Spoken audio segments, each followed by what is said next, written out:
que trabalharam com a gente, né, apoiando a SAPS na implementação do Censo Nacional das Unidades Básicas de Saúde. Nós temos aqui alguns integrantes que participaram e a gente está organizando um e-book que vai sair pronto na semana que vem, hoje, em que nós colocamos então todas as equipes pelos estados e a gente agradece imediatamente.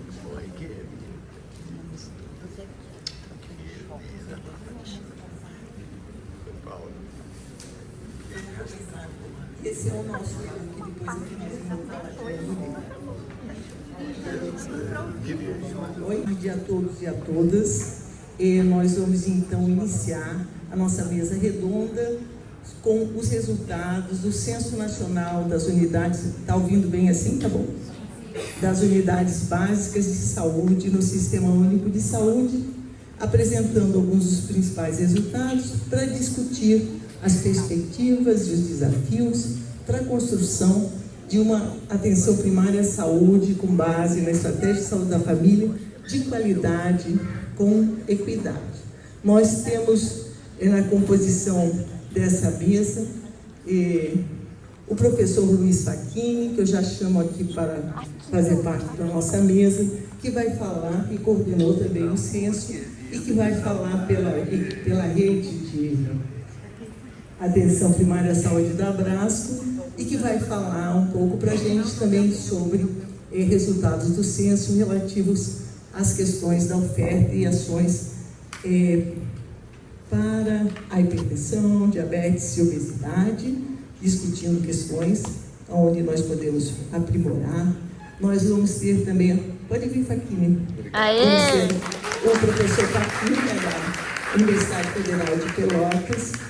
Nós vamos ter, então, Rosana Aquino, que é professora do Instituto de Saúde Coletiva da Universidade Federal da Bahia,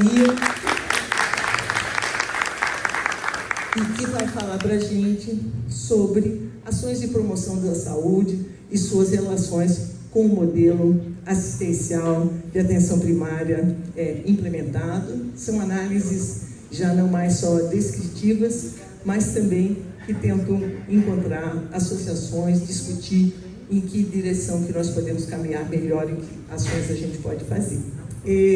Queria também, o Dirceu chegou, Elisa? Nós vamos ter também a participação de um representante da Secretaria de Atenção Primária à Saúde, que vai estar, que teve à frente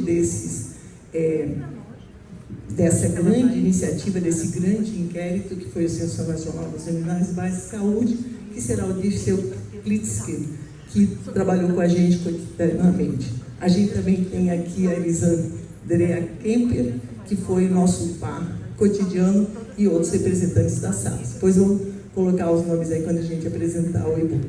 Então, vamos dar início.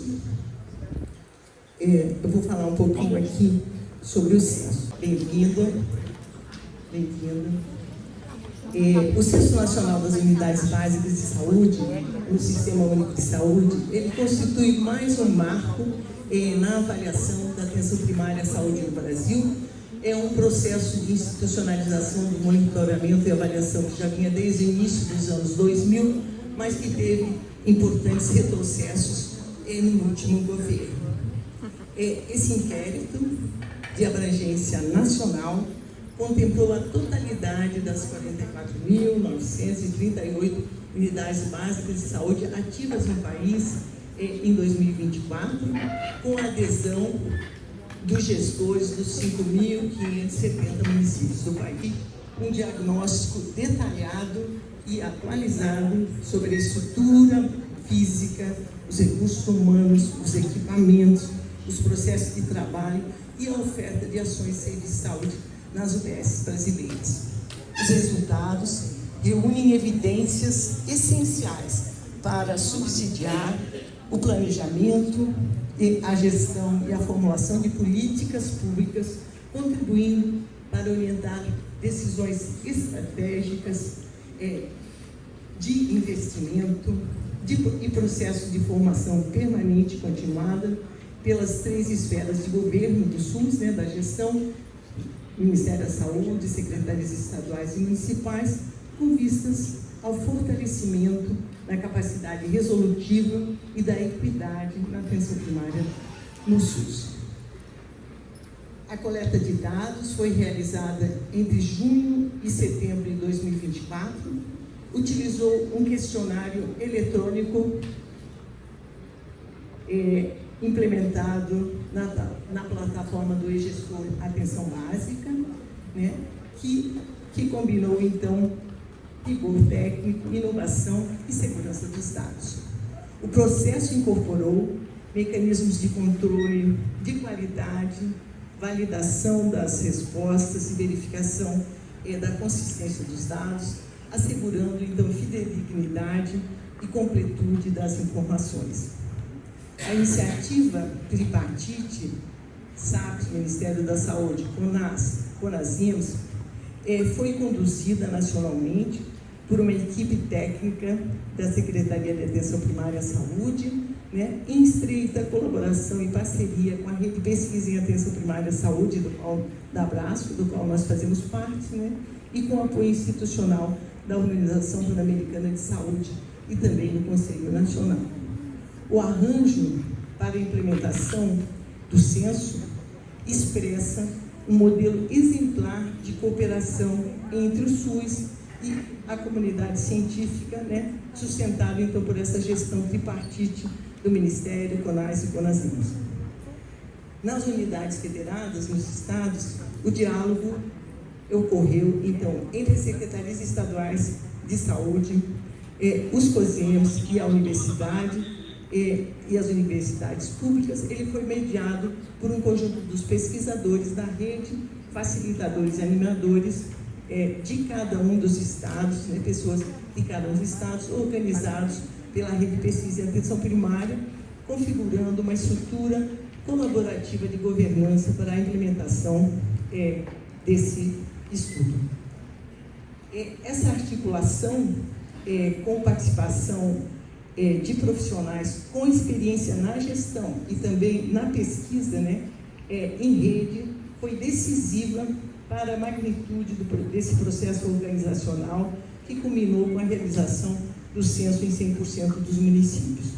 Aproveito para iniciar, então, agradecendo, né, imensamente todos os envolvidos, coordenadores de atenção básica estaduais, coordenadores de atenção básica municipais, os COSEMs e os seus apoiadores, né, os profissionais das unidades básicas de saúde que permitiram o sucesso desse censo, né, além dos nossos facilitadores e animadores. Eu estava pensando hoje de manhã, na verdade, mais de 50 mil pessoas participaram desse censo, né, desse processo. A integração entre gestores e pesquisadores garantiu a efetividade das etapas de planejamento, de organização do questionário, de formulação, de coleta e processamento dos dados e da validação técnica e também analítica dos resultados.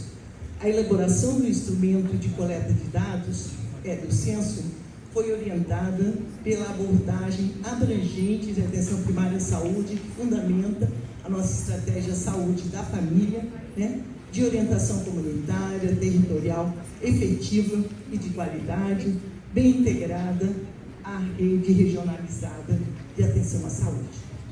Essa abordagem de APS integral, ela se sustenta em equipes multiprofissionais, com um trabalho interprofissional colaborativo, no enfoque territorial e comunitário, na vigilância em saúde e responsabilização pela saúde da população de determinado território, na participação social e mediação de ações intersetoriais para a promoção da saúde, no escopo ampliado de práticas individuais e coletivas, na coordenação do cuidado e integração à rede e na orientação para a promoção da equidade de classe, de raça, etnia, gênero, orientação sexual e valorização da força de trabalho na PS. Foi a partir dessa concepção, desses atributos, que foi elaborado o questionário a partir de uma matriz de análise organizada em dimensões e componentes e definidos, então, as questões sobre as práticas direcionadas a efetiva implementação e universalização da PS, o modelo da estratégia de saúde da família no país, com equidade. Então, eu passo agora a palavra, cada pessoa tem 20 minutos, apresentaremos então alguns desses resultados, já com análises, né? Vou passar então a palavra para o Fachin, que vai falar sobre as ações para diabetes, hipertensão e obesidade. Obrigado, Lígia. Primeiro, uma salva de palmas aqui pelo censo, né? Impressionante. 45 mil unidades básicas de saúde, uma pessoa em cada uma já dá, né? Essa conta que Lígia está fazendo, né? Então, é impressionante. O senhor pode projetar para nós, por favor, e aqui, panorama da atenção primária à saúde no SUS, Censo Nacional das UBS, 24, muito obrigado. O e-book que será lançado, a professora Lígia vai ter a oportunidade de comentar, né, com os primeiros resultados, né, desse conjunto de dimensões que foram mencionadas. Luiz Fachin. Acho que já. Você está com o passador. Tá. Eu que tenho que passar? Não, aqui. Não, é a apresentação dele. É outra apresentação.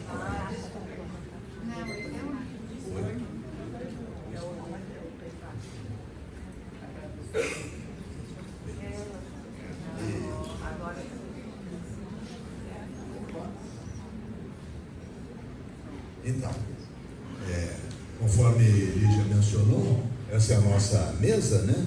E pode passar, eu passo, né? Já me acostumei, né? Nós vamos falar de padrões e desigualdades na completude do cuidado a pessoas com hipertensão, diabetes e obesidade, resultados, né? Os primeiros resultados aí do Censo Nacional das UBS do SUS. Esse foi um trabalho feito, né, a múltiplas mãos, como Lígia mencionou. Nós já tivemos um seminário na rede de pesquisa e atenção primária em saúde, com esse panorama da atenção primária em saúde que está nesse e-book que mencionei anteriormente, né?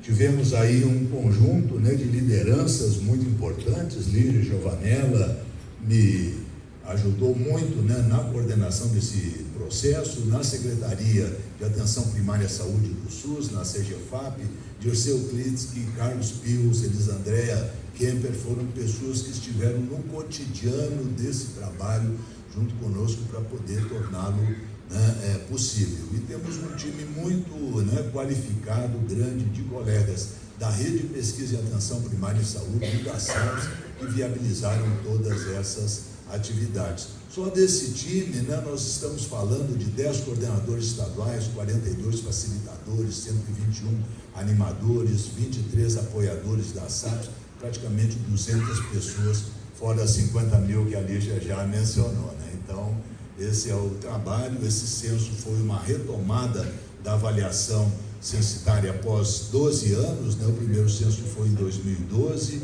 100% das UBS participando, maior diagnóstico dos estabelecimentos de saúde do SUS. No momento, não há país neste contexto com uma avaliação, né, assim, atualizada dessa magnitude no mundo, né? Essa é a dimensão, né? Temos praticamente 40% das unidades básicas de saúde do nosso país na região Nordeste, né? Aí 13% no Sudeste, 15% no Sul, enfim, todo o contexto aí da distribuição. Aqui, para essa apresentação, vamos analisar esses padrões de completude para esses 3 agravos e identificar as desigualdades associadas às regiões geopolíticas, perfil dos municípios e das unidades básicas de saúde. Eu quero reconhecer e destacar muito a contribuição da minha querida colega Elaine Tomasi e da minha querida colega Bruna Venturim na preparação, né, das análises. Então, para introduzir o problema, vocês sabem que esses 3 agravos, eles estão entre as principais causas de morte do nosso país. Eles são causas de morbidade, demandas dos serviços muito prevalentes. eles fazem parte, né, de um contexto em que, à medida que a população vai envelhecendo, nós vamos envelhecendo, né, porque afinal eu sou um idoso, então as prevalências crescem de modo exponencial, né? Nós temos um conjunto de aspectos que mostram que esses três agravos, frequentemente eles estão compartilhados pela mesma pessoa, formando esse desafio da multimorbidade, né? E eles estão associados também com um conjunto de fatores de riscos comuns, né, que tem a ver com a falta de atividade física, problemas de alimentação, excesso de peso, como um contexto, né, que está subordinado à determinação social da saúde e que depende da qualidade da resposta dos serviços para o seu enfrentamento, né? Há um aumento consistente em função das avaliações que realizamos da resposta dos serviços. Isso é um dado positivo, né, em relação a exames, a ofertas de insumos, a programação de consultas, mas há também desafios muito importantes relacionados à organização do cuidado, né, em todas as unidades básicas de saúde. Quando falamos de integralidade, quando falamos de completude, isso sempre é um mega desafio nesse cuidado, né? Então, só naquela época, né, no censo, só 31% dos usuários haviam recebido o exame dos pés, usuários com diabetes, né, para o exame dos seus pés, que são estratégias essenciais para a prevenção de complicações, né? Menos de 20% dos usuários com condições crônicas haviam recebido todos os componentes do que a gente considera parte de um cuidado integral. Ainda assim, né, 80% dos usuários estavam satisfeitos com o atendimento que recebiam. É isso, né, Mirelle? Estamos de acordo, né? A questão da determinação social, ela é muito marcante em toda a ocorrência de problemas no país. Desigualdades estruturais e organizacionais estão por trás dessas diferenças que identificamos, né? Elas também, né, estão marcadas por barreiras de acesso, e a nossa recomendação é fortalecer a atenção primária, aumentar o financiamento, universalizar a educação permanente, de modo a aprimorar esses processos. Esse trabalho, né, ele foi um inquérito transversal, como Lígia mencionou, nesse imenso universo de unidades básicas, em um período, né, de praticamente 3 meses, mais 4 meses, se incluirmos o mês de setembro, que foi destinado para o Rio Grande do Sul, que estava, né, submetido àquela catástrofe climática. Foram coletados todos esses dados para realizar esse imenso diagnóstico, né? Já falei da determinação de saúde, já falei, né, que isso são elementos fundamentais para entender como essas práticas são articuladas, e nós falamos, quando destacamos integralidade, quando falamos de qualidade, quando falamos de completude, falamos de combinação de saúde individual e coletiva, falamos de questões clínicas e de vigilância, falamos de ações na unidade básica, no domicílio, no território, com participação social. Isso marca a continuidade e a coordenação do cuidado integrado às redes como elementos fundamentais da nossa ação.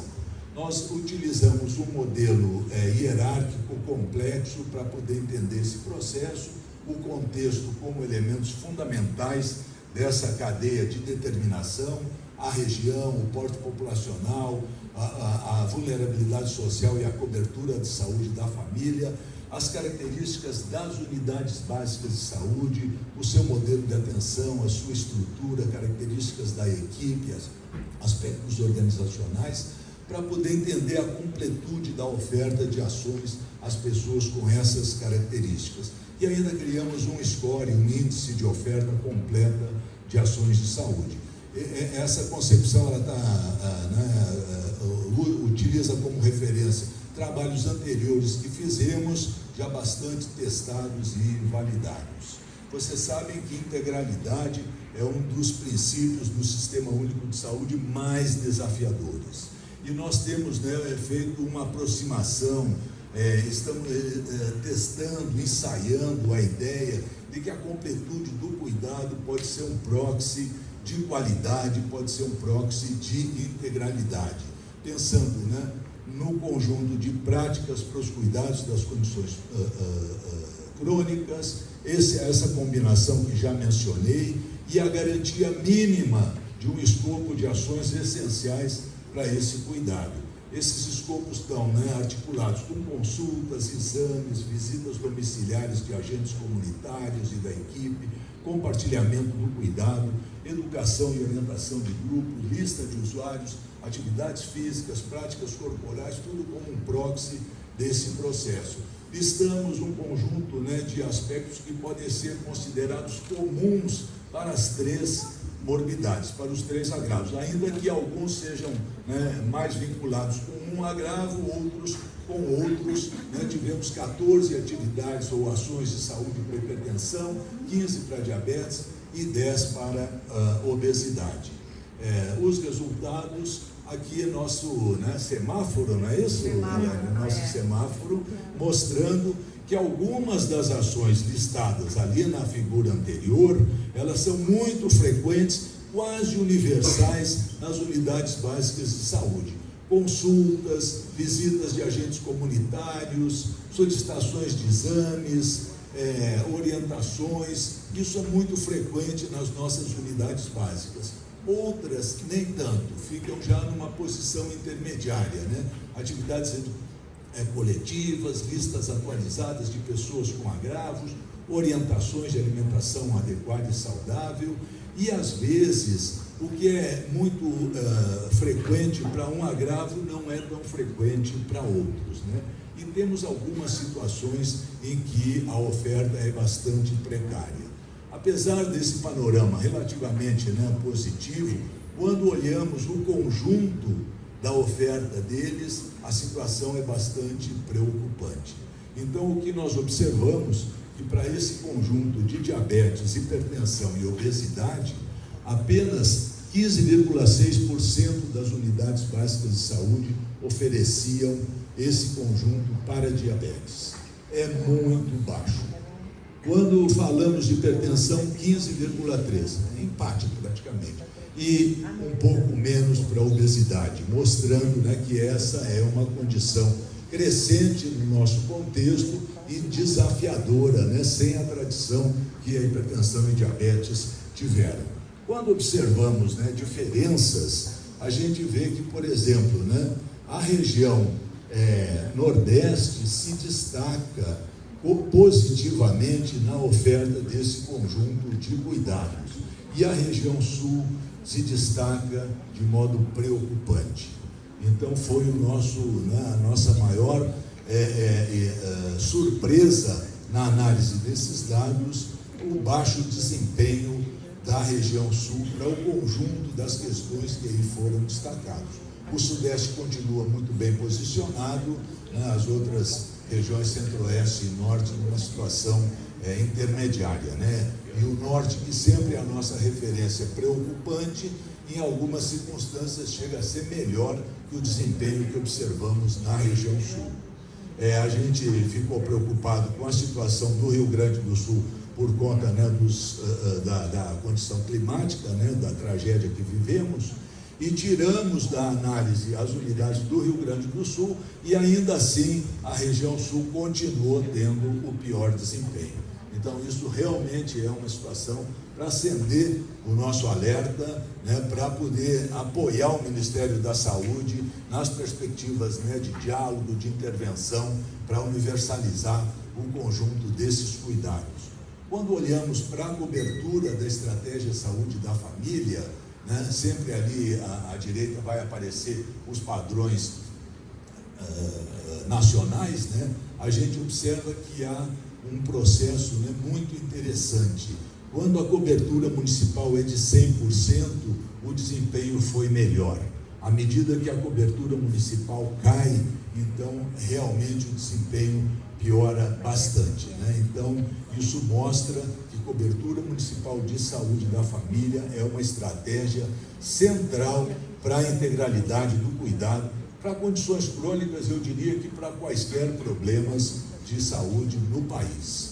Quando olhamos, né, de modo mais detalhado, não para o padrão do agregado do município, mas para a situação da unidade básica de saúde, a gente identifica que o modelo de atenção ele tem uma diferença muito importante. Se a saúde da família, ele supera, né, relativamente aquele padrão nacional, e se o modelo for outro, é realmente crítico. Nós estamos falando aqui de diferenças ao redor de 3 vezes. Então isso mostra qual é o modelo que precisa ser universalizado no nosso país. Quando falamos de participação da equipe em educação permanente, esse é outro destaque impressionante. Então nós temos outra vez, né, diferenças ao redor de 3 vezes. Quando a equipe participa sempre ou quase sempre de educação permanente, melhora muito, inclusive bastante por cima, né, daquele padrão nacional. E se não participa, a situação é muito lamentável. Então, qual é a nossa recomendação? Universalizar a educação permanente para todos os profissionais, para todos os participantes das equipes de atenção primária e saúde. Vejam que elemento importante, prontuário eletrônico também se associou com melhoria da oferta de condições de completude para as condições crônicas, né? Aí alguma coisa ao redor de 2 vezes, de modo geral. E aqui a análise multivariável, que mostra, né, os ajustes de todo o conjunto dos elementos que realizamos, mostrando que aquelas condições que eu apresentei anteriormente, mesmo após os ajustes, elas permaneceram significativas, explicando essas diferenças. Quando o modelo da unidade básica é saúde da família, 70% a mais de completude, né? Quando a gente fala, né, de agentes comunitários, vejam que importante, né? Agentes comunitários, porque fazem visita, porque mobilizam a comunidade, porque fazem busca ativa, né? Quase 30% mais, né, de completude. Quando falamos de EMULT, apenas 42% das unidades básicas de saúde entrevistadas tinha apoio de EMULT. Por quê? A proporção de EMULT no país ainda é pequena, né? Mas quando elas estão presentes, 30% mais completude do cuidado, né? Educação permanente sempre, quase sempre, olha lá, dobra o resultado, dobra o desempenho. E aí vai, né? Agora aqui também, esse resultado aqui da cobertura municipal, eu achei sempre super legal, porque tem um efeito dose-resposta. Então, claro, para um município sair, né, de baixa cobertura e alcançar 100% de cobertura, é um desafio, né? Nem sempre é possível. Mas à medida que você vai progressivamente aumentando a cobertura, a completude do cuidado, portanto, né, o proxy de integralidade vai melhorando, melhora progressivamente. O mesmo vale para isso aqui, para a hipertensão, o mesmo vale para o diabetes, o mesmo vale para a obesidade, até com mais, né, expressividade, né? Então, diabetes costuma ser obesidade costuma ser um problema negligenciado, agora que estamos, né, enfrentando um problema, e essas condições, né, que a gente associou aqui com o desempenho dos serviços, elas se mostraram ainda mais marcantes. Esse aqui é uma figura impressionante. Esse aqui é a distribuição dessa completude do cuidado segundo unidades da federação. E aí a gente teve muitas surpresas. Esse aqui é esse score sintético, né? O pior desempenho que nós observamos foi o Espírito Santo, Acre e Rio Grande do Sul. Sim, Rio Grande do Sul eu consigo compreender muito bem, porque desorganizou todo o estado com a tragédia climática. Mas nós temos outros desafios, né? Inclusive, né?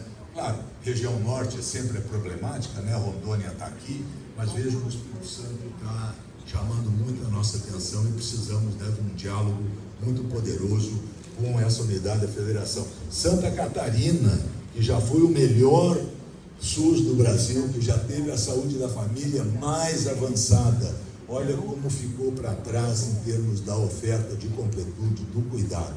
E quais foram as surpresas positivas, né? o desempenho do Nordeste. Claro, Minas Gerais foi a nossa referência ouro, né? Então, né, isso é destaca o Sudeste como, né, uma boa referência, mas Amazonas, Pernambuco, Amazonas é a região norte, né? Mas Pernambuco, Piauí, Paraíba, Alagoas, Bahia, Sergipe, a região Nordeste se destacando de modo muito positivo. Então, parabéns!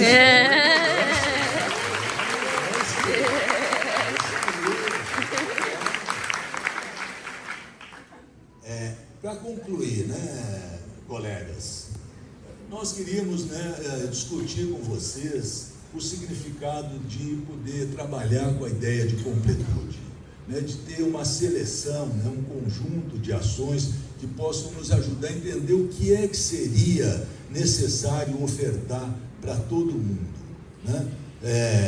Ainda me lembro de um diálogo que eu tive com a Rosana Aquino, minha querida colega, né? E ela dizia assim: é o conjunto de cuidados básicos. Desculpe, é difícil, né? Ou seja, todo mundo tinha que receber isso. Pode ser feito em qualquer lugar do país e beneficia a toda a população. Por que nós estamos negligenciando? Qual é a razão? É difícil, né? Porque nessa lista que apresentamos tem uma amplitude enorme. É promoção da saúde, é prevenção, é cuidado, é vigilância, é clínica, é cuidado, né, em todos os espaços, né? Eles são aplicáveis a todas as pessoas com uma, duas ou as três condições.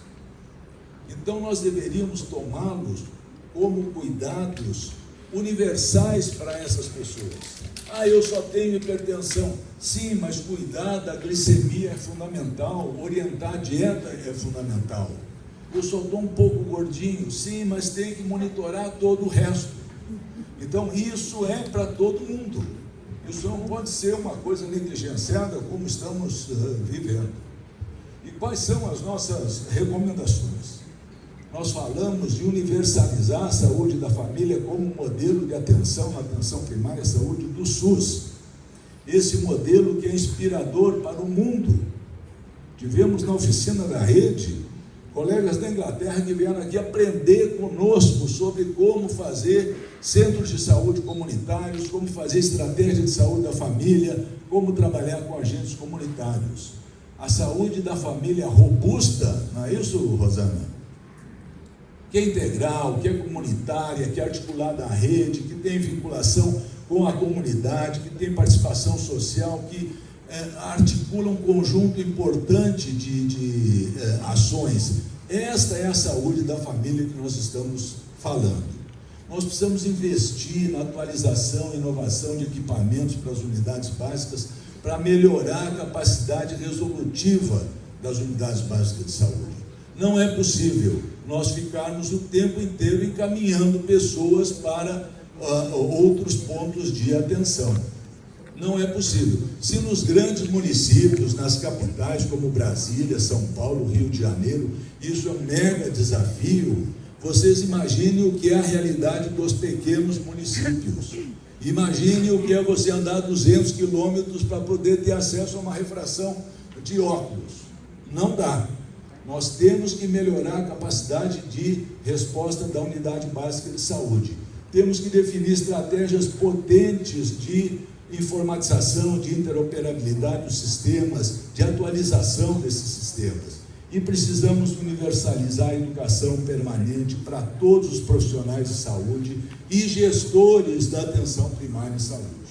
Participei outro dia de outro debate aqui sobre regulação, aí com o Arthur Chioro, né, que já foi nosso ministro da Saúde, o Luiz Eugênio, presidente da Abrasco, e nós convergimos para a ideia de que as universidades precisam articular com o Ministério da Saúde, com o SUS, a universalização da educação permanente para todos e para sempre.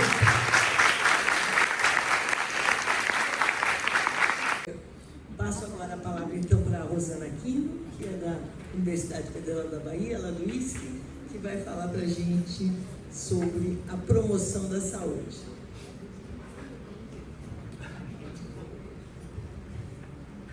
Obrigada, Lígia. É um prazer enorme estar aqui, né, compartilhando com os amigos queridos, né, os resultados desse esforço que foi o Censo das Unidades Básicas e contar com vocês aqui interessados, né?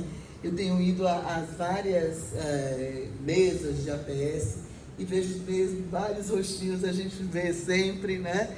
São as pessoas que estão interessadas no fortalecimento da atenção primária no Brasil.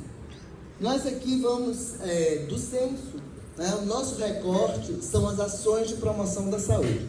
A Facchini apresentou um conjunto de ações para doenças crônicas, aqui a gente vai falar da promoção da saúde. Né? Aquelas ações que não só previnem o adoecimento, né? Mas que promovem uma vida mais saudável, e vocês vão ver aqui também, mais segura e mais digna. Essas análises específicas, Facchini já falou do grande time que hoje está, que tanto trabalhou na coleta e hoje está trabalhando nas análises, né? Essas especificamente aqui, essas análises que eu vou apresentar para vocês, né? Teve a participação dos colegas Ana Luísa Vilas Boas, Maria Helena Mendonça, Bruna Venturini, Elcio Pinto Júnior, Lígia Giovanella e Luiz Facchini. Estão todos os colegas que estão aqui na hora dos debates também, podem contribuir na discussão.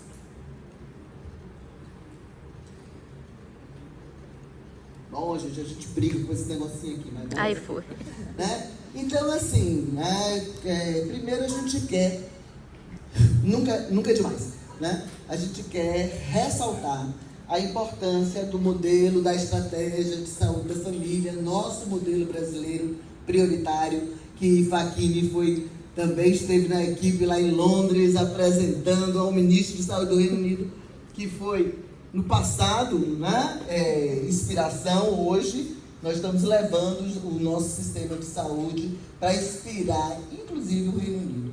Né? Esse modelo da estratégia de saúde da família, né, além de prioritário, ele, do seu ponto de vista integral, é isso que Facchini tem falado, né, muito, Lígia também, né, todos nós da Rede APS, ele é de base territorial e orientação comunitária, sustentado em princípios e diretrizes como a determinação social do processo de saúde e doença, participação social, integralidade, universalidade e equidade. Né? Nos últimos anos, nos últimos 30 anos, né, da estratégia, a gente viu um aumento expressivo da cobertura populacional das equipes do Brasil, não somos nós apenas que estamos inaugurando, né? Nós temos inúmeros estudos mostrando os impactos positivos que a implementação da estratégia de saúde da família provocou, né, todos os benefícios na saúde da população e na reorganização dos serviços de saúde. Entretanto, não podemos deixar, né, não podemos esquecer que não é em todo lugar que a estratégia de saúde da família está implantada na sua plenitude, né, com todo esse arcabouço que garante que esse modelo seja vigoroso, né, no enfrentamento dos problemas de saúde da população. Né? Então, há alguns estudos mostrando que contextos municipais diversos e organização dos sistemas locais de saúde obstaculizam ou promove uma melhor implantação da estratégia. Então, por isso a gente acha que é muito importante processos de monitoramento e avaliação que identifiquem fortalezas e fragilidades, né, da APS através da produção sistemática de dados e evidências para o aprimoramento contínuo desse modelo, que é o que nos interessa. Tá? Então, assim, nós estamos aqui com o objetivo de apresentar, né, analisar essa associação entre o modelo de estratégia de saúde implementado no Brasil e o desenvolvimento de ações de promoção em consonância com as diretrizes da Política Nacional de Atenção Básica e da Política Nacional de Promoção da Saúde, considerando contextos municipais das unidades básicas. vocês vão ver que nossas análises, claro, como somos o mesmo grupo, né, nossas análises confluem bastante, e isso é interessante porque a gente vai reiterar resultados, né, o que fortalece o argumento, né, fortalece esses resultados, esses achados. Quando eles aparecem sistematicamente, né, indicadores que aparecem sistematicamente em vários problemas de saúde. Bom, nós construímos esse modelo, tá, para estudar a associação entre saúde da família, o modelo de saúde da família, e ações, desenvolvimento de ações de promoção da saúde, tá, ajustado pelo características do contexto municipal, muito semelhantes daquelas que Facchini apresentou, e características das unidades básicas, né? Localização, urbano-rural, definição de área de abrangência, utilização de critérios de vulnerabilidade para definir o número de pessoas por equipe, existência de conselho local ativo, existência de EMULT, educação permanente em saúde dos profissionais. Tá? E aí, né, o que a gente está chamando? Não, primeiro assim, promoção da saúde aqui visto, né, não de forma indiferenciada. Né? Isso foi minha amiga Ana Luísa, né, que a partir da PNAB, né, da Política Nacional de Promoção da Saúde, a partir dos eixos, né, e temas prioritários da atual PNAB, organizou as ações de promoção da saúde em 6 grupos. Né? A gente tem as ações intersetoriais de saúde, mobilização social e comunitária, cultura da paz e dos direitos humanos, alimentação saudável e adequada, práticas corporais de atividade física e enfrentamento do uso do tabaco, álcool e outras drogas. Essas ações, né, que eu vou passar aqui, depois eu volto para o desenho, tá? Essas ações, a partir de 42 indicadores que a gente pôde extrair do censo, tá? Elas foram configuradas, tá? E aqui a gente tem, né, não as ações integrais, como o Facchini apresentou, mas o que a gente está chamando de número adequado de ações. O que é número aí nesse estudo? O que foi número adequado de ações? Foi a mediana, né, o número alcançado na mediana das unidades básicas, o que é feito por pelo menos 50% das UBSs, tá? E aqui a distribuição desses indicadores, tá? Então essa foi a construção da variável dependente, que na verdade são 6 variáveis, tá? E a gente está falando de modelo, tá? A gente não está falando, assim, além da cobertura, além da existência de equipe de saúde da família, nós agregamos realizar diagnóstico anual da área de abrangência, ter 4 ou mais agentes com atuação no território, predominantemente no território, né? E aí, a partir disso, a gente classificou, né, as UBSs, aquelas sem equipe da estratégia, né, e aquelas com equipes em incipiente, intermediária e robusta. Incipiente é ter só a equipe, mas não faz nem diagnóstico anual, nem tem essa quantidade de agentes atuando no território. O que a gente chamou de intermediária tem a equipe, ou faz diagnóstico anual com participação comunitária, ou tem 4 ou mais agentes. E por fim, a estratégia robusta, que tem a equipe faz o diagnóstico anual e tem 4 ou mais agentes atuando no território. Tá? E ali vocês viram, nós tivemos como covariáveis, né, o contexto municipal e as características das unidades básicas. Eu pulei aqui porque esses dados do censo já foram apresentados, tá? Do estudo, e a gente tem aqui, né, nesse estudo tem um pequeno número, uma pequena diferença, porque a gente analisou dados de 43.515 unidades que tinham informações completas das características aqui analisadas. Bom, e aqui, gente, a primeira questão é como é que se classificou o modelo da estratégia de saúde da família, né? Nós temos, né, a maioria 91% das unidades básicas tem pelo menos uma equipe de saúde da família. Tá?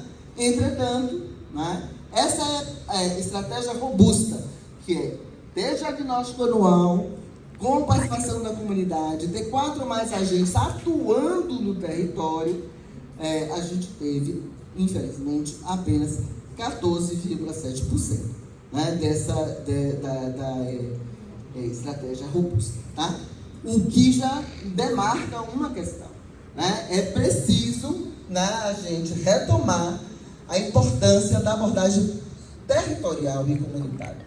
Né? É importante a gente alcançar altas coberturas, mas é importante também desenvolver ações que fortaleçam essa abordagem, porque é assim que ela será realmente a estratégia de saúde da família, como previsto e como está normatizado. Bom, aqui, gente, é um percentual apenas, eu mostrei para vocês, 14% das equipes no Brasil são robustas, né? Dessa forma que a gente classificou. E aqui é a distribuição das unidades federadas.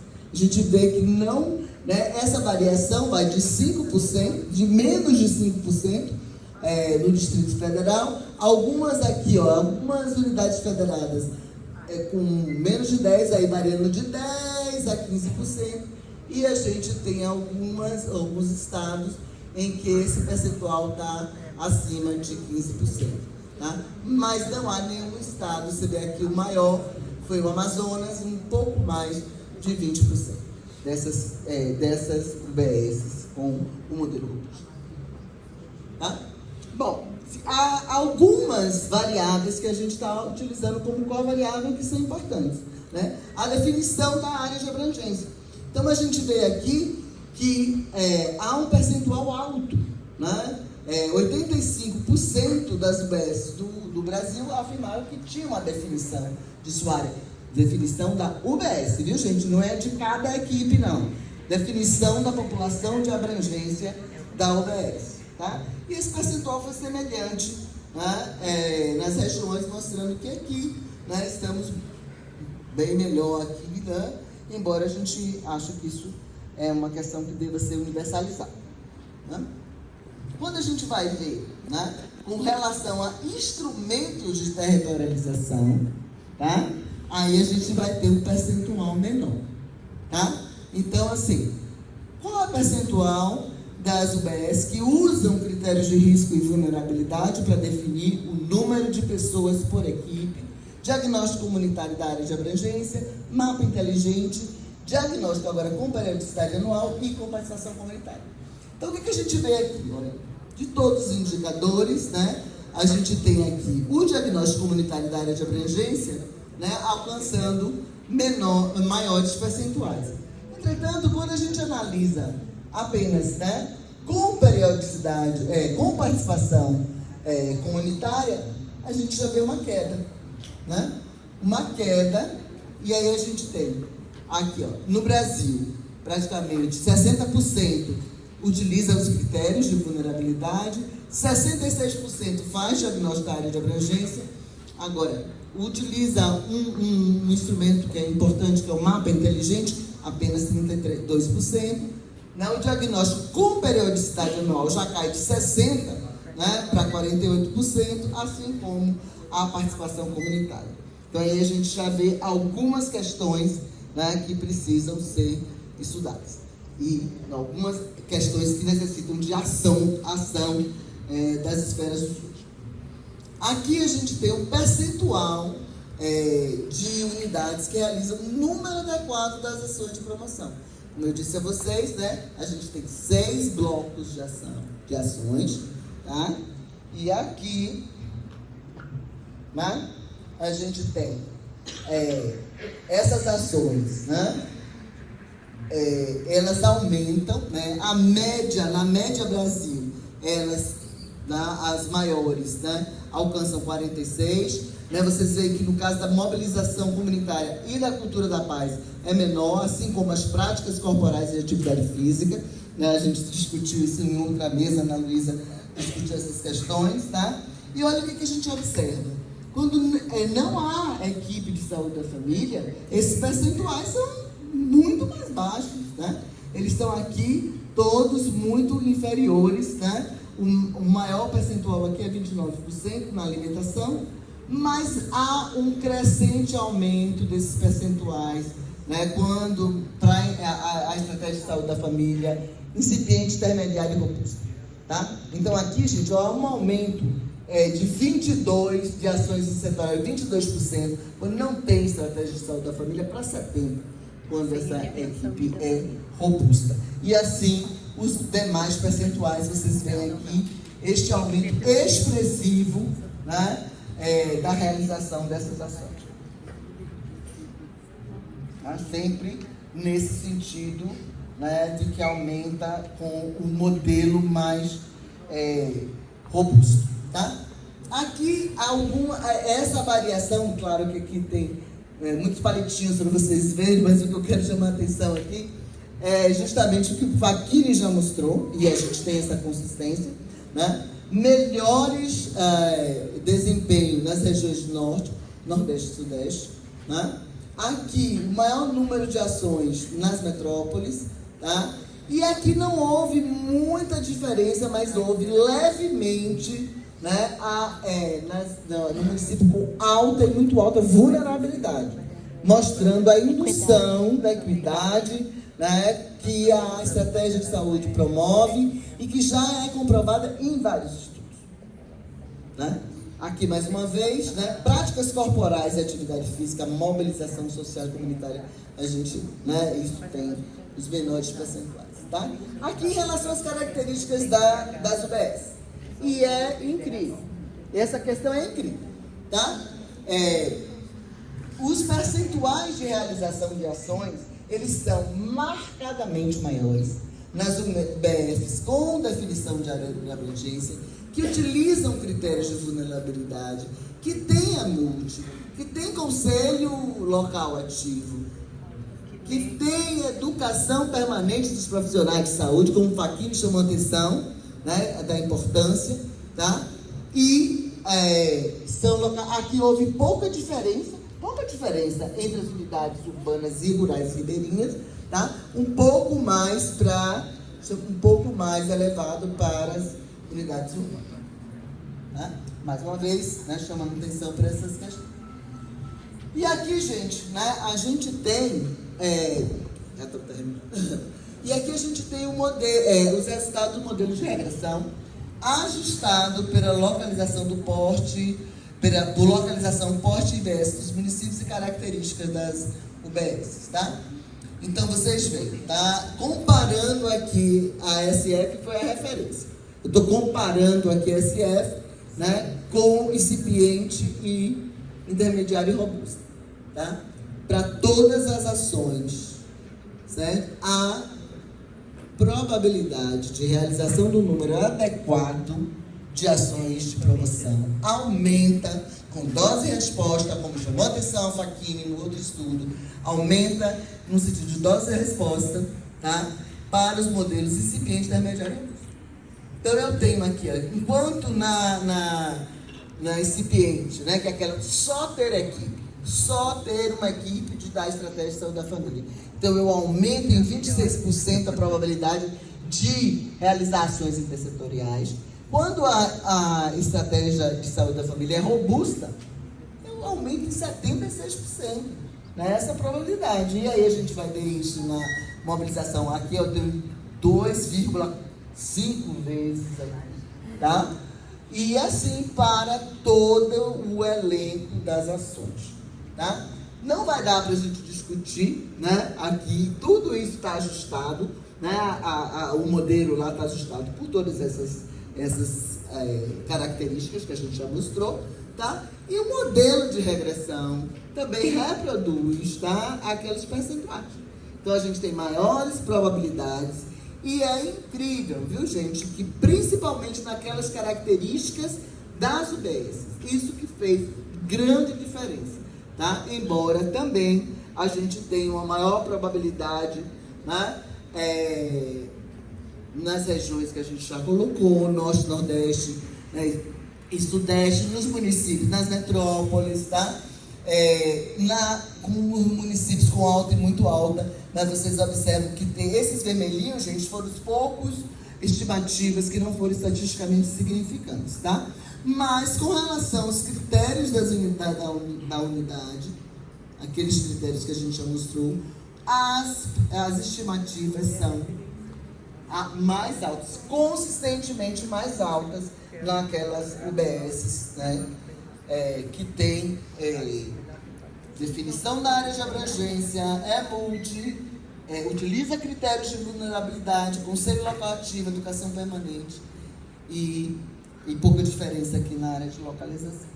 Então, veja, esses resultados, né, eu acho que assim, reiteram o que a gente sabe, reiteram o que a gente pensou e o que a gente tem. Já sei que o tempo está esgotado. Reitera, né, o que a gente espera que seja a nossa estratégia de saúde da família. A gente não quer só equipe, a gente não quer só alta cobertura. A gente quer equipes com essas características que garantam a abordagem comunitária, a participação da comunidade. Né? A gente teve uma oficina que discutiu essas questões de participação social. Né? E participação social não é só ouvir, certo? E eu achei isso bem bacana. Não é só escuta. A gente fala escuta. Não é só escuta não, tá? É escuta, mas é resposta, certo? É escuta para responder, tá? Porque não adianta só ficar escutando porque não é confessionário, né? Aqui é a unidade básica de saúde, tá? Então a gente já viu essas questões aqui, né? São as conclusões, né? Dessa forma consistente em que houve esse aumento com relação ao tipo do modelo, a importância a gente ressalta a importância de usar a tipologia do modelo da estratégia de saúde da família, e aqui eu quero afirmar que Bruna Venturini e Elzo foram os responsáveis, né, para a criação desse indicador, tá? E que as estratégias...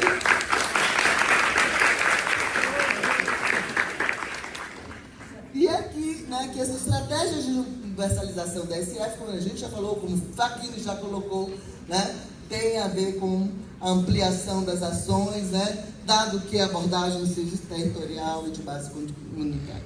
Então, também quero destacar aqui a construção teórica das 6 variáveis de promoção. A gente não tratou a promoção como um conjunto indiferenciado. É muito importante, gente, porque tem ações de promoção de estilo de vida muito voltadas para eu sei, viu, eu já escutei, já estou na última página ali, né? Então a gente tem ações individuais, né? E que às vezes são mais realizadas, mas a gente também tem ações como ações intersetoriais, mobilização comunitária, e a gente viu também a cultura da paz neste país que está se tornando cada dia mais violento, são super importantes, elas são coletivas. Então foi importante a Ana Luísa Vilas Boas ter criado esse indicador colocado, tá? Chamando a atenção, mais uma vez, para as estratégias de educação permanente dos profissionais de saúde, a importância de ter para ampliação de escopo de prática, né, das equipes, a importância do conselho local ativo, né? E aí a gente já falou essa questão das características de local, né? Mas aquelas características relacionadas à unidade, essas são as mais importantes e essa que a gente quer fazer, né? Quer perseguir. Então o censo como esse importante instrumento, né? A gente chama atenção para isso, a necessidade de investimentos expressivos, né, na gestão tripartite do SUS para fortalecer esse modelo, né, da SS, a participação comunitária, né, os programas de educação permanente dos profissionais de saúde, ampliação das EMUTs e do apoio institucional, né, estadual e federal. Então, o êxito das ações a gente finaliza, né, o êxito das ações de promoção da saúde depende da liderança das 3 esferas do SUS em arranjos organizacionais que potencializem ações intersetoriais e incluam a saúde em todas as políticas. Obrigada. Uhul!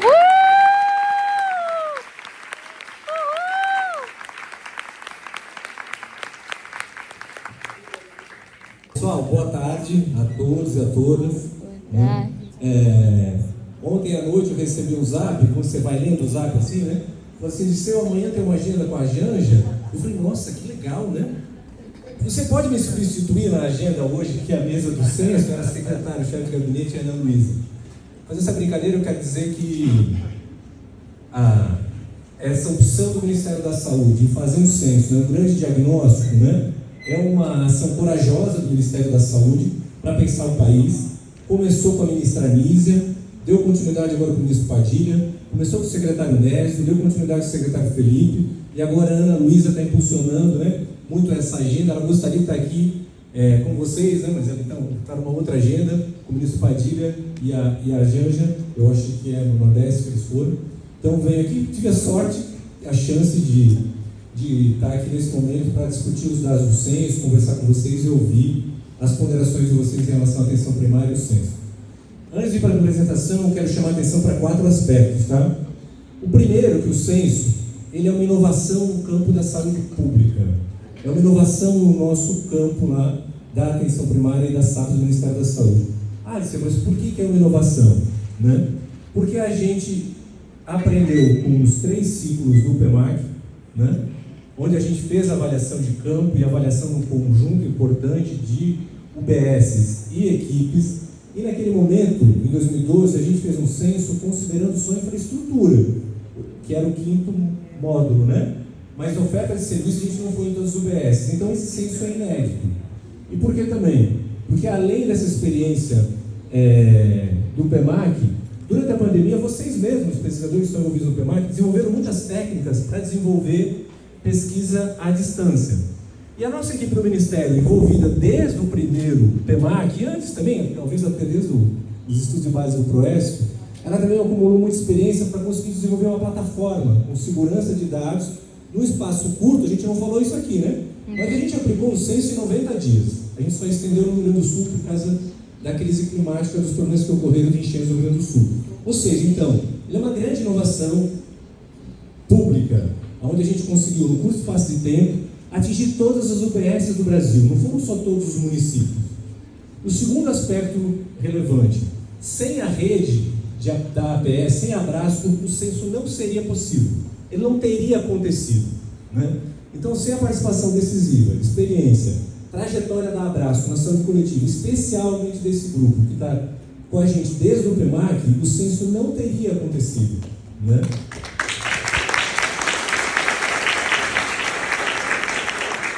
Então, muito obrigado, Faquinha, Lígia, Rosane, toda a equipe, essa turminha do canto de cá toda aqui, ó, mais o Paulo aqui, mais o pessoal aqui todo aqui, né, participou ativamente do censo, o Conasems, com a rede Cosems Conasems, a rede do Conas também, a OPAS, né, que a Sil também me ajudou a encontrar a sala que eu estava perdida. Você sabe daqui? É aqui mesmo. A Silvia, né, representando a OPAS aqui, também não teria sido possível, né? Porque teve um momento que nós tínhamos 740 pessoas operando a lógica do censo, diretamente envolvidas na operação de tirar dúvidas, convencer os gestores e as equipes a fazerem. E a grande coisa foi as equipes, né, que responderam aí rapidamente, né, no censo. Terceiro aspecto importante, o censo já é para hoje, para a gente pensar política pública. Eu vou mostrar, e não tenho nada combinado aqui com a Rosana nem com o Faquinha, eu vou mostrar umas coisas que a gente já está fazendo, que é decorrente do uso das informações, das evidências do censo, tá? E a quarta coisa, né? O censo nos coloca num momento histórico que foi um acaso dos 30 anos, agora 31 anos, da estratégia Toda Família. É o que o censo nos revela, né? O que o país conseguiu nessa história de implantação do SUS e do Toda Família nesses 30 anos. Até onde a gente chegou, né? E o que a gente pretende construir para o futuro. Então, ele sinaliza um importante instrumento de evidência para pensar o futuro. E dizer também da minha equipe, se não fosse aí a equipe, né? Aqui a Elisa, estou vendo a Maíra, a Jéssica ali, Maria Elisa ali, a equipe da SAPS aqui, que trabalhou arduamente em todo esse processo, né? A nossa equipe lá do Ministério. Bem, agora eu vou para a apresentação. Hoje eu não trouxe 100 e poucos slides, só tem uns 30, então acho que vai dar tempo. Vamos ver. Opa. Não, pode passar. Bem, eu emprestado aqui dos slides do Ministro Padilha, só no começo aqui, para reforçar, né, que a gente está vivendo agora os 35 anos, né, quando o Brasil decidiu que a saúde é um direito de todos, colocou na Constituição. Então o SUS é a mais ampla e capilar política pública da democracia brasileira, né? É uma revolução que chega em todos os cantinhos do Brasil. E quem é que chega em todos os cantinhos, cada bairro, cada cidade? É a equipe da família, é a equipe, são os agentes comunitários de saúde. A atenção primária, ela chega em cada favela, cada canto, cada país, cada município desse país. É uma enorme política pública. Eu vou mostrar para vocês alguns números para a gente entender no que a gente está envolvido e na importância que a atenção primária tem para o país, né? Sempre reforçar que isso aí é democracia, o Estado de Direito, né? Somos o único país com mais de 100 milhões de habitantes que assumiu um compromisso de um sistema público, gratuito, universal e de qualidade. A gente não pode esquecer isso e afirmar o tempo todo. Tem o censo. O censo ele se insere no momento de retomada de várias agendas estratégicas do SUS e da atenção primária. Então ele está dentro desse escopo de ações que desde 2023, 23, 24, agora 25, o Ministério vem desencadeando na atenção primária, né? Ele está associado, aliado com outras políticas estratégicas, por exemplo, a estratégia da família, o novo modelo de cofinanciamento federal da atenção primária, o novo PAC, a retomada das EMUTs, o Brasil Sorridente, o Mais Médicos, entre outros.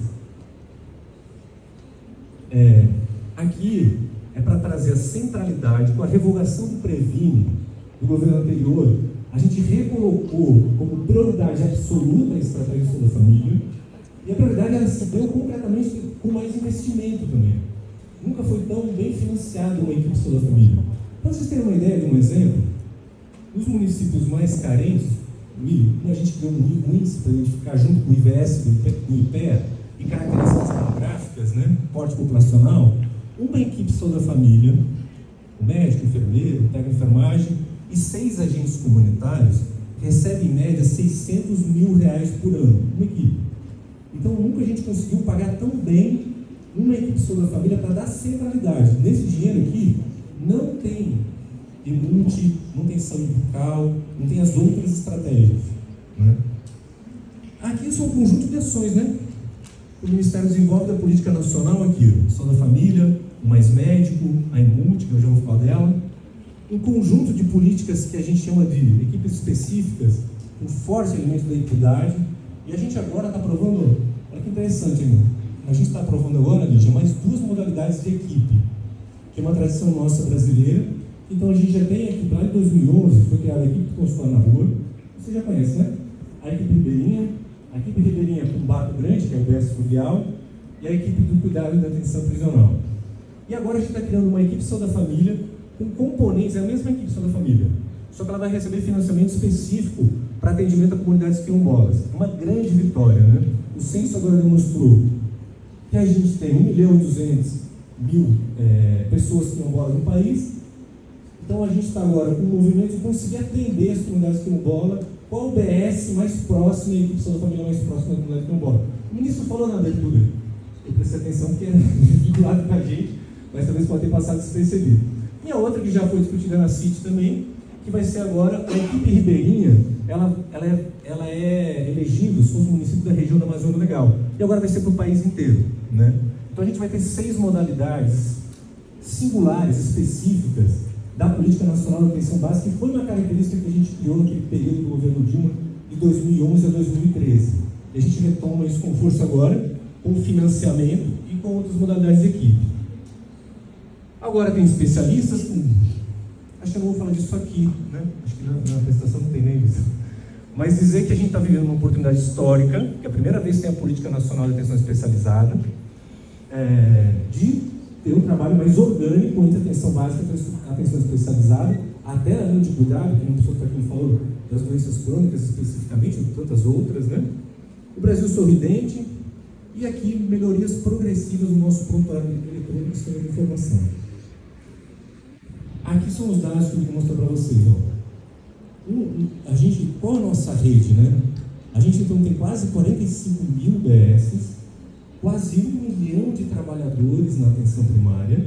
Nós, o Ministério da Saúde, cofinancia 103.000 equipes.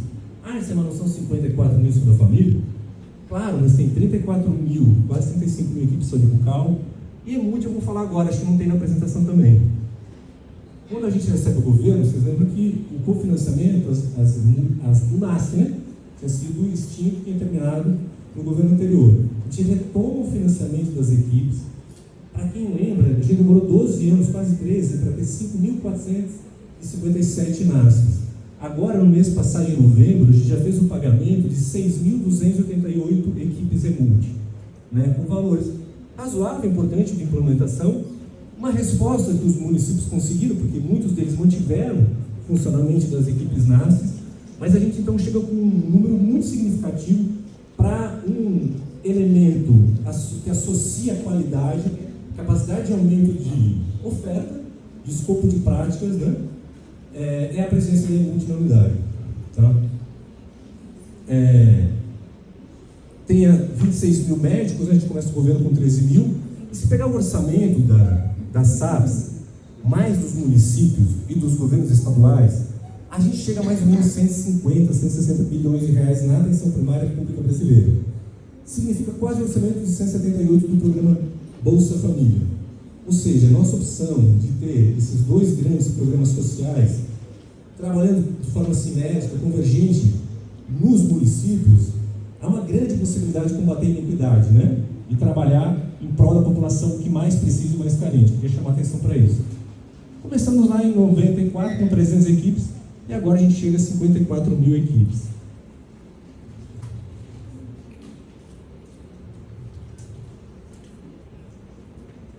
E agora travou. Foi. Aqui, gente, é só para mostrar o que... mas quais são essas equipes? Tá aí. Tem o Décimo Viário, que funciona na rua, a gente colocou todas as equipes.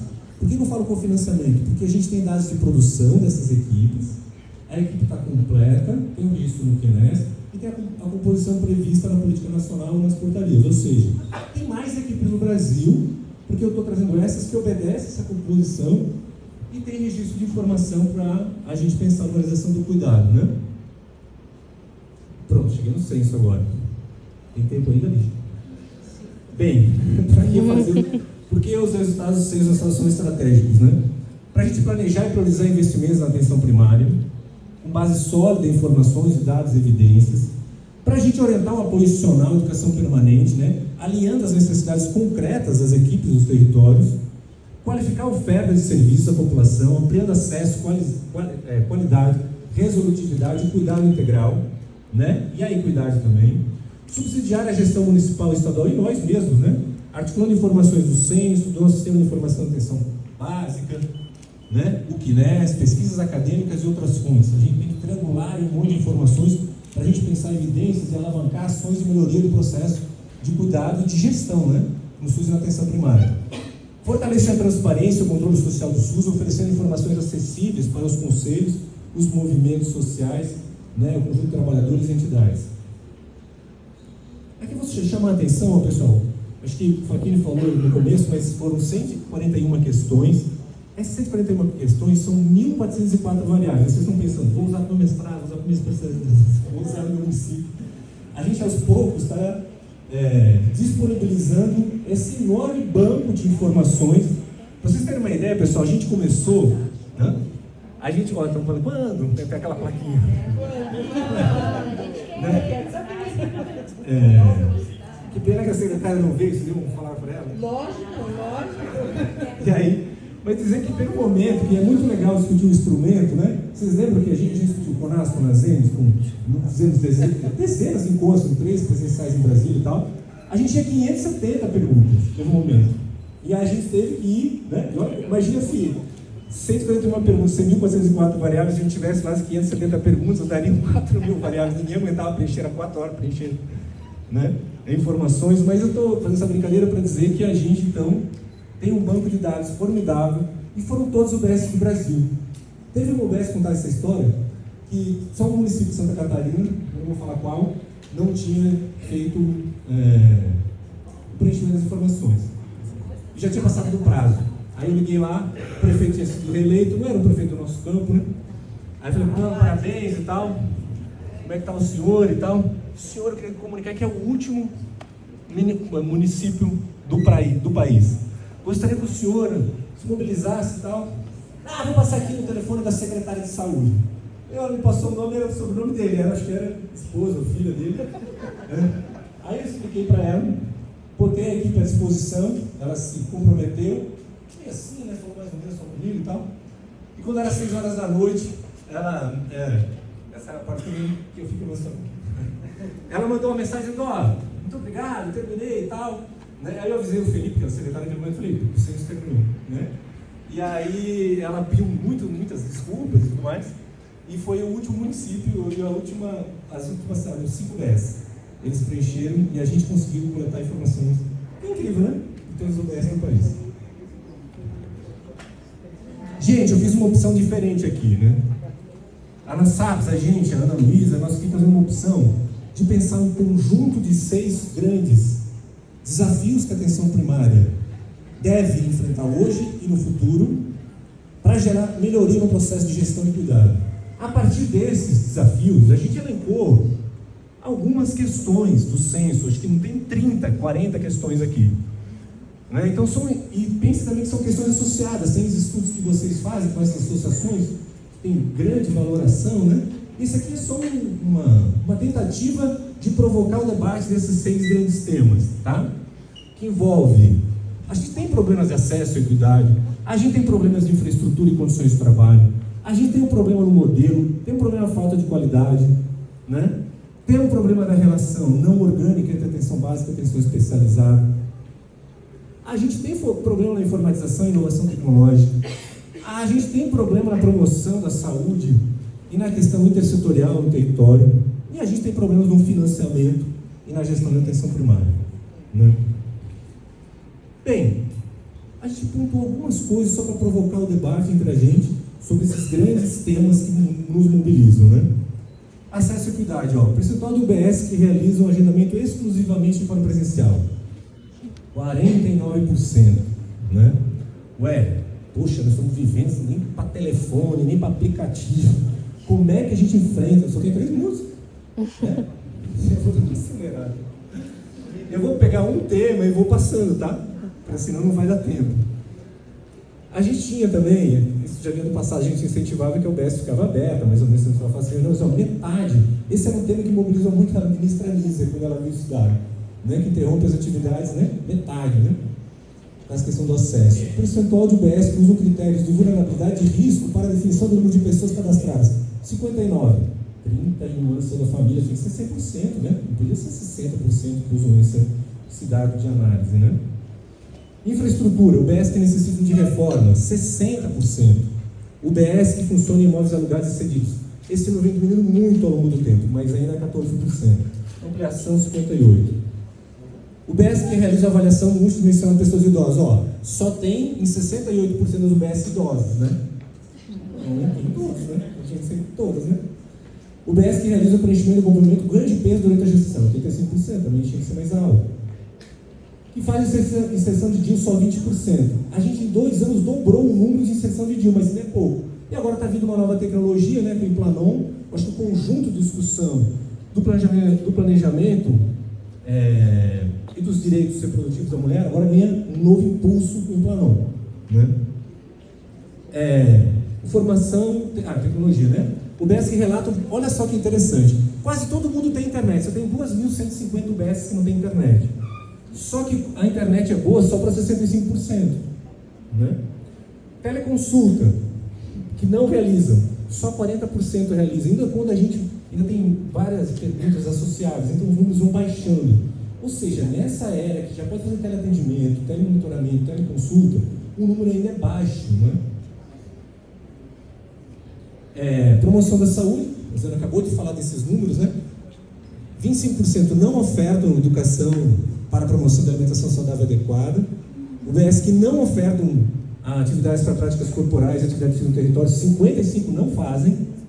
E que, aqui quando eu apresentei no Conselho Nacional de Saúde, gerou um debate. Esse número é positivo por um lado, porque a gente tem 1.250 municípios com menos de 10 mil habitantes. Não precisa ter no Conselho da UBS, tá? O Conselho Municipal funcionando, esse dado tem que ser olhado de outro jeito. Mas tem que ser maior também. Né? Aí o Conselho, todo mundo pediu, tudo bem.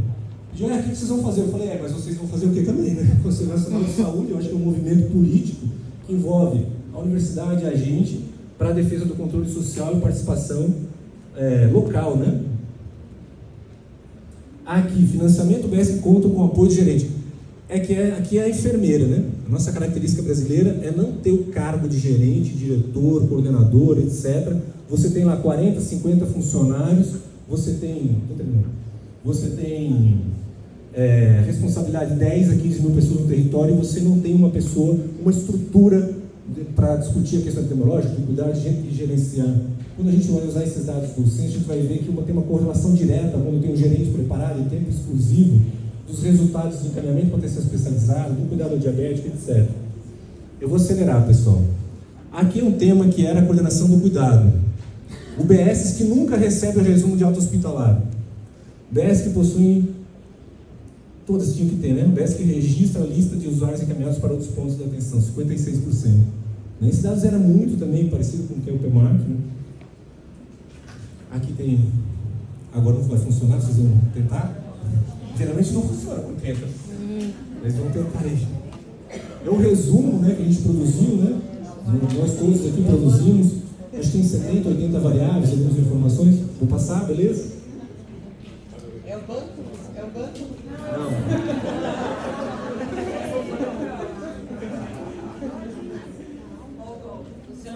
Tô indo. Funcionou? Gente, agora eu vou terminando aqui, tá? Eu só quero dar umas mensagens finais sobre a agenda estratégica do Ministério da SAPS em relação à atenção primária. A gente está dando centralidade ao modelo saúde da família. Toda a equipe Saúde da Família agora tem 3 componentes, que é o equidade, vínculo, território e qualidade. Tá? No modelo anterior, para vocês terem uma ideia, era 93% do dinheiro estava na captação ponderada e 7 naqueles 5 indicadores dos 7 eram os 5 indicadores que estavam valendo. Agora a gente tem uma outra composição. Equidade é 50% do valor, 23% do valor está no componente vínculo, movimento territorial, e em torno de 27% no componente qualidade. Então tem um reequilíbrio mais positivo e com mais força na equidade e também na qualidade, e muito forte na questão do território e vínculo. Aqui vocês sabem também, a gente puxou as faixas, isso é histórico, pessoal, a gente puxou a faixa antes do Previne, era 3.450 a média. No PEMAC, no segundo ciclo, tinha essa pergunta, as melhores equipes tinham 3.080 pessoas, e agora a gente puxou para uma média das cidades que antes tinha responsabilidade de 66%, tinha que ter 4.000 pessoas para receber o recurso, agora é um parâmetro, 3.000, no modelo atual. E ficou assim, ó, pra vocês terem uma ideia, ó, faixa 1 e 2, tem 3.006 municípios na faixa 1, até 20 mil habitantes. Se eu pegar a faixa 1 e faixa 2, eu tenho quase 4.900 cidades, que o parâmetro baixa para 2 e 2.500. Né? Ele é um indicador por si só de possível rearranjo para pensar a qualidade e resultados em saúde. Né? Para quê? Evitar sobrecarga de trabalho na equipe, oferecer mais segurança e qualidade no atendimento, melhorar a satisfação do usuário, melhorar os resultados em saúde. E mesmo os municípios grandes, que diminuíram muito o número de equipes, antes eram quase 40 mil, agora são 28 mil, não mais com 4 mil, com 3 mil. Como um parâmetro, não uma obrigatoriedade. E um parâmetro vinculado ao financiamento. Então ele não é no campo da é uma recomendação, mas como está no campo do financiamento, ele induz com mais força. A gente recebe o governo com 35 bilhões para atenção primária, a gente está com 60 bilhões, estou terminando. Aqui já é uma coisa que apareceu, eu mesmo, em várias reuniões na Casa Civil, usei as informações do censo para convencer, mas para entrar no diálogo com a Casa Civil, para dizer que precisava ter financiamento não só de obra no PAC, no caso para a gente. E agora a gente tem um financiamento de 10 mil combos. A gente vai começar a entregar agora. Agora em janeiro, fevereiro vai começar a entrega. O PAC, na atenção primária, ele tem 2.600 novas UBS, 800 unidades de móveis odontológicos, 10 mil combos e 7 mil kits de telesaúde, que está numa outra secretaria, mas é para atenção primária que vocês estão vendo que alguns municípios estão recebendo. O que tem nesse combo de seu? Bem, isso aqui são um conjunto de equipamentos que vão para o combo, né? Duplo vascular portátil, retinógrafo portátil, dinamômetro, dermatoscópio, espirômetro, otoscópio digital, ultrassom portátil de bolso, um conjunto de equipamentos para reabilitação, fisioterapia. Enfim, vocês são suficientes? Não, mas é um grande começo de a gente pensar em como que a gente naturaliza o fato de ter financiamento federal em aquisição de equipamento. Só vou trazer um número. A gente, em 4 anos de governo, são 41 bilhões que a gente repassa para o piso do agente comunitário, que vocês conhecem todo dia. A gente, em 4 anos, a gente vai gastar 1,6 para equipamento. É uma diferença muito grande. Mas a gente, historicamente, não teve. Essa é a primeira vez que tem esse financiamento específico para equipamento. Então, a gente acha que está dando a largada para isso. Eu vou terminar. Eu sou o presidente da comissão que avalia ali o processo licitatório. A gente já teve mais de 100 pedidos de impugnação. É muito difícil fazer conta, né? Esclarecimentos, etc. Mas a gente está enfrentando tudo isso junto com a GESUS. A GESUS é parceira e está fazendo a aquisição dos equipamentos para o novo parque para chegar nas unidades. E aqui eu não está combinado com o Fachin nem com a Rosana. A gente acabou de aprovar uma portaria, que é 8284, que libera até 16 horas mensais, porque não tem como fazer atenção primária sem gerência do BF, não tem como fazer.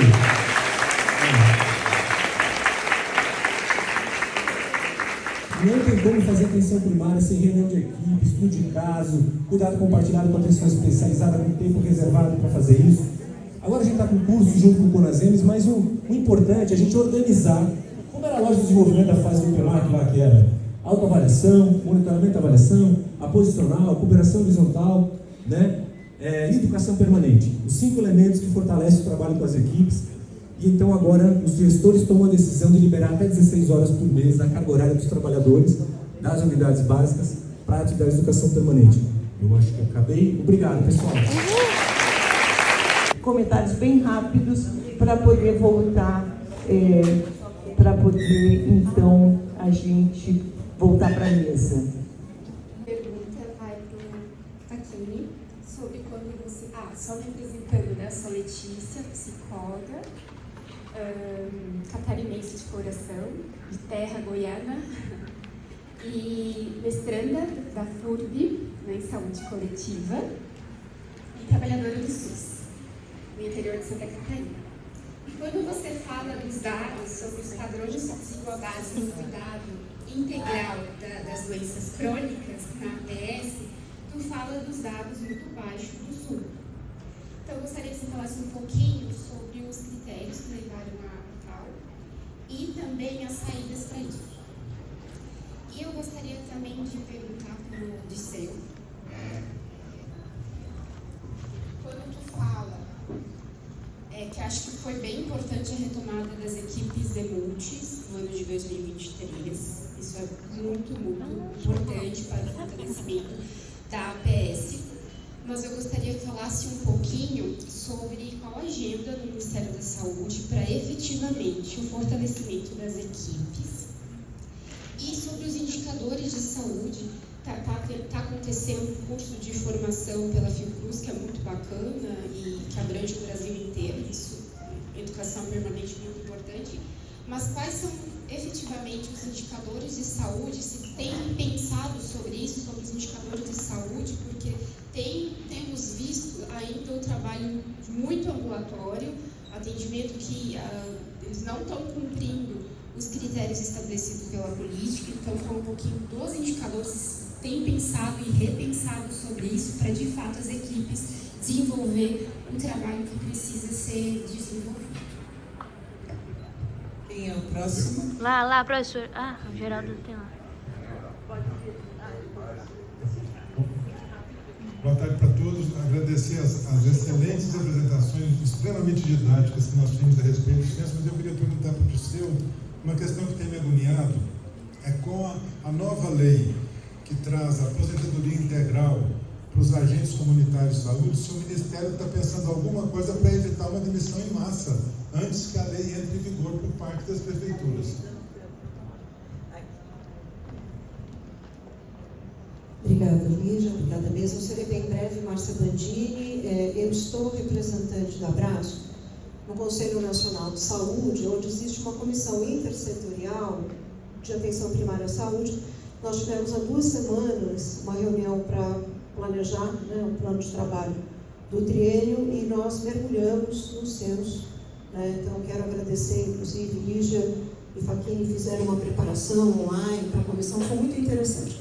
Mas emergiu, e eu queria que a mesa comentasse, uma questão sobre uma das variáveis sobre o modelo de gestão, que aparece no censo como sendo 95 ou 96, é uma taxa super alta.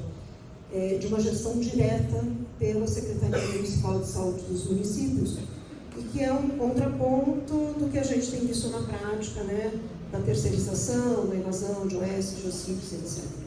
Então, foi um problema na coleta do dado, como é que vocês estão pensando em trabalhar isso? E mais especificamente para o Dirceu, como é que a gente pode enfrentar essa questão que, na verdade, prejudica a qualidade da atenção e a atenção à saúde dos usuários. Obrigada. Boa tarde, gostaria de agradecer a mesa. Eu sou Eduardo, sou da Faculdade de Ciências Médicas da Unicamp.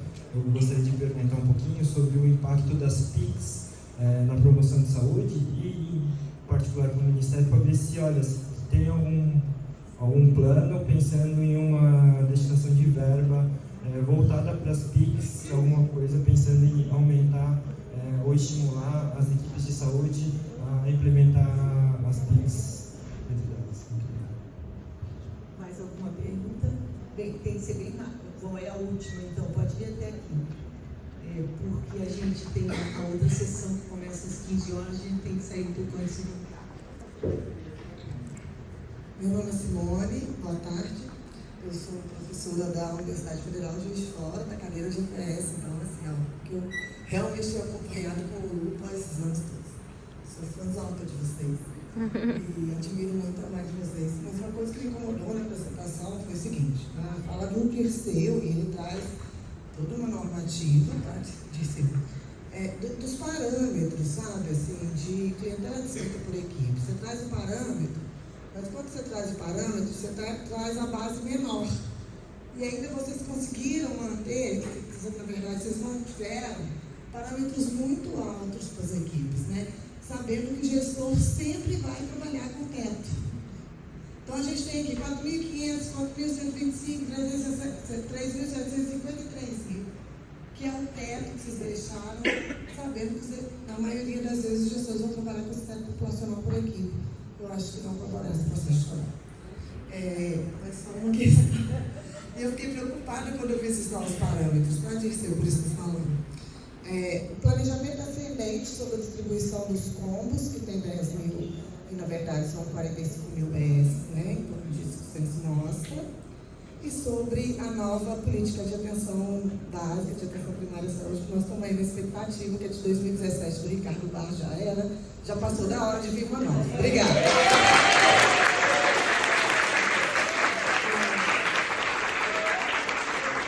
São as unidades básicas de saúde, a grande maioria das unidades básicas de saúde estão localizadas em municípios pequenos.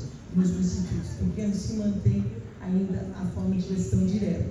O que nós conhecemos das grandes cidades não é a realidade de todo o país, mas a gente tem análises específicas que vão sair no nosso e-book, que nós poderemos ver com mais detalhe nisso, mas é principalmente porque a proporção, eu acho que não está equivocada dos resultados do censo, na verdade, 80% de gestão direta, mas a gente pode olhar, as de gestão indireta são principalmente nas grandes cidades, então dá essa distorção. E também nas grandes cidades são maiores, as unidades básicas são com um maior número de equipes. Bom, eu vou passar aqui a palavra, então, para a Rosana, algum comentário, tem que ser bem rapidinho para a gente não importunar outra sessão.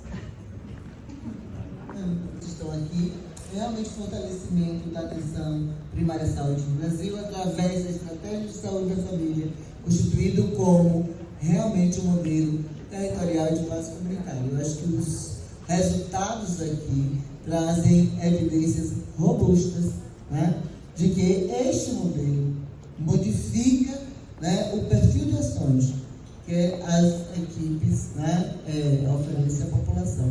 E eu acho que essa é a grande questão, essa é a nossa grande bandeira, né, de luta, né, porque a gente realmente quer ampliar, né, no meu caso aqui a gente está abordando especificamente a promoção da saúde, né, mas não só a promoção da saúde, mas as ações integrais, né, a relação com a rede especializada, e que a APS seja coordenadora do cuidado como nós almejamos. Tá?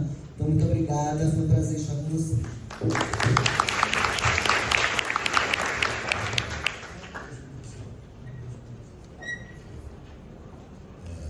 Então, eu também quero quero agradecer muito a oportunidade de estar aqui, realmente é um privilégio, e esse diálogo, né, com a gestão, no caso da gestão federal, é realmente, né, muito valioso para a gente poder pensar o futuro, né?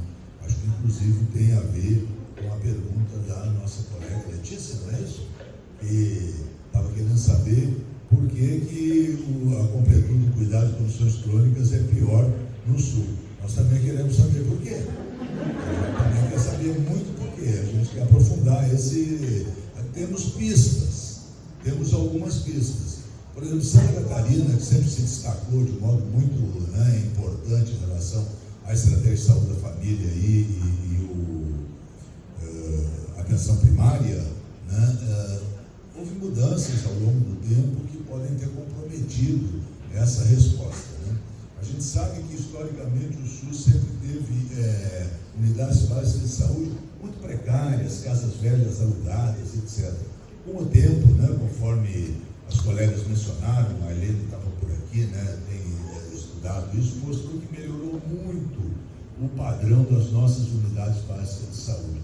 No entanto, resposta do serviço não se faz só com prédio, a gente faz com pessoas, a gente faz com capacidade de resposta, a gente faz com investimento pessoal, né? E isso tem expandido muito, conforme a Rosana mencionou, nas áreas mais vulneráveis do nosso país. Não é à toa o destaque positivo do Nordeste nesse contexto, né, nacional. Então, isso é um chamamento para que a gente possa entender por que algumas diferenças tão curiosas naquilo que estamos, né, encontrando. Então, essa é uma questão que a gente quer correr atrás para poder entender, né? Em relação ao que Márcia falou, eu quero reforçar o que Lígia mencionou. As terceirizações, elas se concentraram, 85% das terceirizações estão no Sudeste, principalmente no estado de São Paulo, né? Nos pequenos municípios, dos lugares remotos, do interior do país, só tem SUS público. Então, esse é o modelo que nós queremos para todo o nosso país. Não queremos só para os lugares remotos. Nós temos certeza que as PICs são muito valiosas na promoção da saúde, no cuidado em geral para toda a população, né? Evidentemente, precisam ser valorizadas. Não temos agora nenhuma análise sobre isso, mas teremos possibilidade. No e-book tem. Isso, exatamente. E sobre a nova PNAB, né, nesse diálogo com o Dirceu, a gente, né, quer que a nova seja, né, revista uma PNAB que seja atualizada, e precisamos colocar a pergunta de que qual é a PNAB que estamos querendo, né, para onde aponta essa nova PNAB.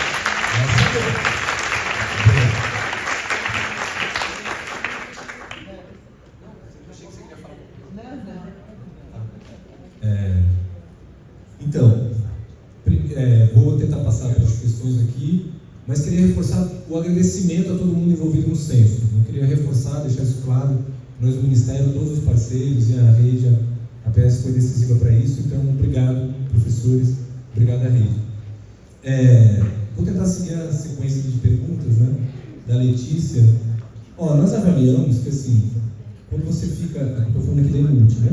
É você de Blumenau? Que agora, quando eu falei ali, tem uma construção de Inútil, aquela velha história de trocar o pneu do carro andando, né? Então a gente está com um processo de educação, formação, né, educação permanente, relativamente robusto, que eu acredito, né, pelo que está acontecendo. Os indicadores, tem entrado a equipe da Inútil nos indicadores, lá, junto com a equipe de saúde da família, também foi um ganho, não fazer diferenciação equipe Inútil e saúde bucal. Então, o componente, isso implica em recursos financeiros novos e indicadores. Os dois indicadores, e assim também, pessoal, todos os indicadores, essas 6 indicadores, vale isso para a pergunta das PIGs, da Inútil e de outros também que aparecem. A negociação com as EMES e às vezes as nossas limitações do nosso sistema de informações, a gente não chega às melhores listas de cesta de indicadores possíveis e imagináveis, né? Hoje a gente tem lá os 15 a 17 indicadores, que tem em torno de 58, 59 boas práticas. A gente entende que dos 5 e 7, que eram 7 ações só, do Previne, para essas 68, 70, a gente evoluiu.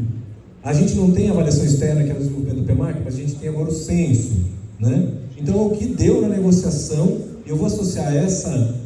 E assim, cada estado, Santa Catarina tem essa tradição. Por muitos anos teve financiamento próprio de INASF e teve indicadores próprios, né?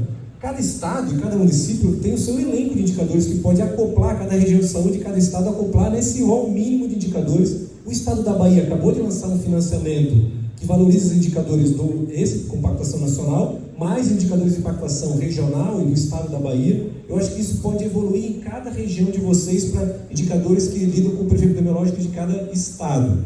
Então, para mim, financiamento via indicadores que não existiam na Emult, informação e uma discussão da Emult teleatendimento, que tem um vínculo também, que hoje eu acho que são 1.500 equipes que já fazem uso mensal de teleatendimento, porque elas têm um valor lá de 2.500 de incentivo.